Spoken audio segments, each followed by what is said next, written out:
몸이 아프면 의사를 찾아야 합니다. 의사를 만나서 아픈 곳을 보여주고 나의 증상을 말하면 의사 선생님이 진단을 하고 약을 처방을 내려줍니다. 의사를 만나지 못하면 진료받지 못합니다. 의사를 만나야지만 주사도 맞고 권면도 듣고 처방전도 받아서 치료할 수가 있습니다. 아프시면은 억지로 참지 마십시오. 병을 키우지 마시고요. 가까운 동네 병원을 내 주치의로 만드는 것이 아주 중요하고 지혜로운 일입니다. 그저 아프면 찾아가세요. 그래야지만 빨리빨리 병을 치료하고 건강할 수가 있습니다. 우리는 살아가면서 힘들 때도 있고 아플 때도 있고 외로울 때도 있고 우울할 때도 있습니다. 속상할 때도 있고 절망스러울 때도 있고 기쁠 때도 있습니다. 우리 사람들, 예수 믿는 사람들도 이처럼 몸도 마음도 영혼도 아플 수가 있습니다. 아프면 누구를 찾아야 합니까? 의사를 찾아야 합니다. 특히 우리 크리스찬들은 인생과 영혼의 참 의사이신 하나님을 반드시 찾으셔야 합니다. 하나님을 찾아서 나의 아픈 곳을 말하고 고백할 때 하나님의 처방전을 받을 수가 있습니다. 1절 말씀 시편 11편 1절 다 같이 읽어보겠습니다. 시작. 내가 여호와께 피하였거늘 너희가 내 영혼에게 새같이 내 산으로 도망하라 함은 어찌함인가. 예, 내가 여호와께 피하였거늘 이렇게 지금 고백하지 않습니까? 내가 여호와께 피하였다 하는 것은 하나님께 진료받으러 갔다는 겁니다. 하나님께 나의 아픈 곳을 보여드리고 고백하고 나 좀 고쳐주세요. 나 좀 치료해 주세요.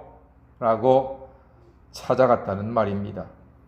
여호와께 피하는 사람이 결국은 복된 사람입니다. 자, 그렇다면은 여호와께 피하는 것이 여호와께 진료받는 것이라 말씀드렸는데 한 걸음 더 깊은 영적인 의미가 있습니다. 그것은 바로 4절을 보면은 알게 됩니다. 우리 4절 말씀 다 같이 읽어보겠습니다. 시작. 여호와께서는 그의 성전에 계시고 여호와의 보좌는 하늘에 있으며 그의 눈이 인생을 통촉하시고 그의 안목이 그들을 감찰하시도다. 아멘. 그렇습니다. 여호와께서는 그의 성전에 계시고 그랬습니다. 자, 여러분, 여호와께 피하고 보니까 여호와께서 어디에 계신다고요? 성전에 계신다고 지금 기록되어 있습니다. 아하, 여호와께 피해서 여호와께 계신 성전에 있으니까 내가 성전에 있다는 말인데, 여러분, 성전에서 뭘 하는 곳입니까? 성전은 하나님께 예배 드리는 곳입니다. 아, 그렇구나. 하나님께 피하는 것은 하나님께 뭘 한다는 말입니까?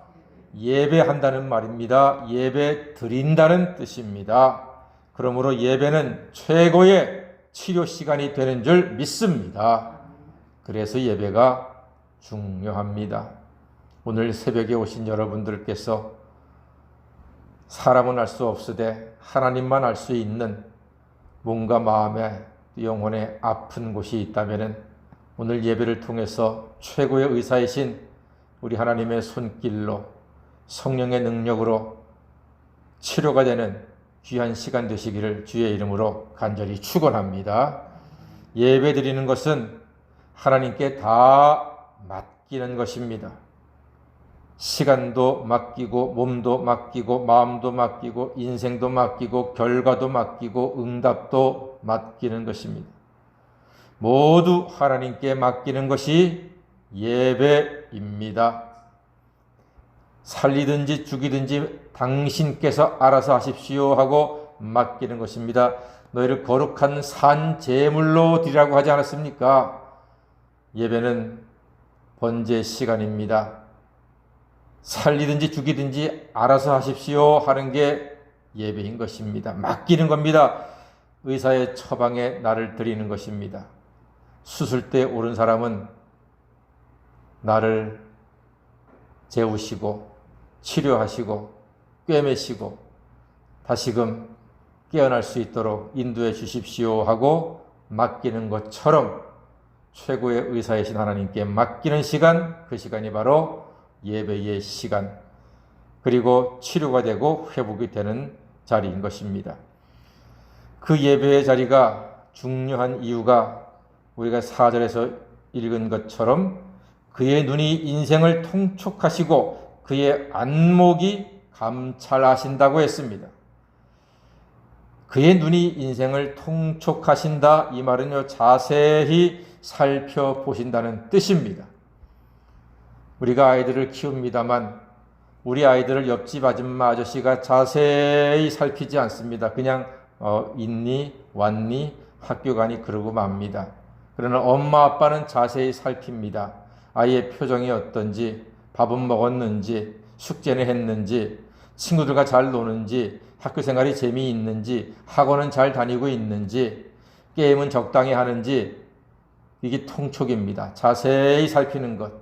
옆집 아줌마 아저씨는 우리 아이들을 자세히 살피지 않습니다만 엄마 아빠는 자세히 살피는데 바로 전능하신 여호와 하나님께서 우리를 그렇게 통촉하신다, 자세히 살펴주시고 부족한 곳을 채워주시고 아픈 곳이 있으면 치료해주시고 모자라는 것이 있으면 더해주시는 사랑의 아버지이신 것입니다.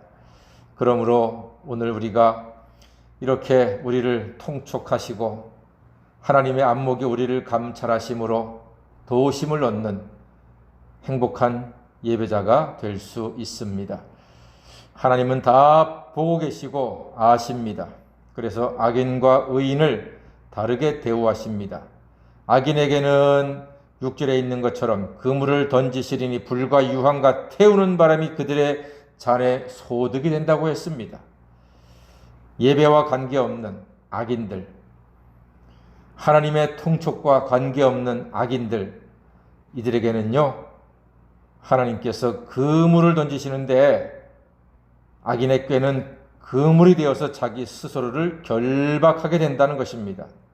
그리고 그 악인들은 불과 유황과 태우는 바람이 잔에 소득이 된대요. 하나님이 없다 하고 예배드리지 않고 하나님을 멸시하는 자들은 불과 유황과 태우는 바람이 소득이래요. 얻는 거는 그거밖에 없다는 말입니다.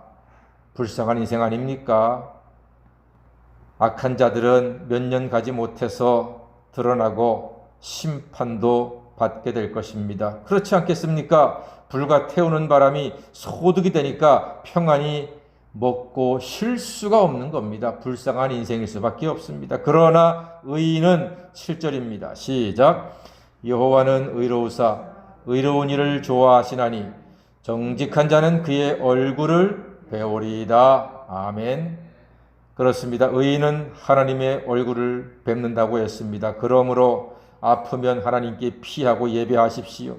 힘들면 하나님께 피해서 예배 드리십시오. 외로우면 하나님께 피하고 예배 드리십시오. 두려우면 하나님께 피하고 예배 드리십시오. 하나님은 의로운 일을 좋아하시는데 예수 믿고 예수님 피로 죄사함 받는 일이야말로 최고로 의로운 일이 되는 것입니다.